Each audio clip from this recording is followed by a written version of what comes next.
Hello friends, তো এই যে আমার ভাইঝি আজকে আমাদের বাড়িতে এসেছে কিছু গাছ নেওয়ার জন্য। অনেক দিন থেকেই বলছিল যে পিসি আমাকে কিছু গাছ দেবে, তো সময় হয়ে উঠছিল না। আর যখন তখন গাছ দিলে পারে তো গাছ মারা যাওয়ার ভয় থাকে, তো ওকে বলেছিলাম যে ফার্স্ট সকালের দিকে আসবি, তোকে আমি কিছু গাছ দেব। তো ও আজকে চলে এসেছে গাছ নেওয়ার উদ্দেশ্যে। তো ওকে আমি 3 রকমের নয়নতারার গাছ দিয়েছি, একটা সাদা, একটা ডিপ গোলাপি আর একটা হালকা গোলাপি। এখানে একটা তুলসীর চারাও দিয়েছি, আর এটা হচ্ছে লাল কালারের যে মিলি ফুলটা হয়, তো লাল কালারের কাটামুকুর বা মিলি ফুল দিয়েছে। আর এটা হচ্ছে দেশি ভ্যারাইটি যে ক্যালাঞ্চোটা হয়, তো কিছু ক্যালাঞ্চো গাছ। আর এখানে রয়েছে দেশি ভ্যারাইটি যে রেই লিলিটা পিঙ্ক কালারের হয়। তো সমস্ত গাছ ওকে দেওয়া হয়ে গেছে, ও তো ভীষণ খুশি গাছগুলো দেখে। তো এবার ওকে আমি বলেছি যে খুব সুন্দর করে যত্ন সহকারে গাছগুলোকে লাগিয়ে দিবি। তো এবার গাছগুলো নিয়ে এই যে এই প্যাকেটের মধ্যে ভরে নিয়েছে, আর গাছগুলো নিয়ে ও এবার চলে যাচ্ছে ওদের বাড়িতে।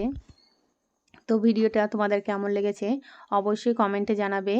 আর তোমরাও যদি কেউ গাছ নিতে চাও আমার বাড়ির আশেপাশে, অবশ্যই আমাদের বাড়িতে আসবে।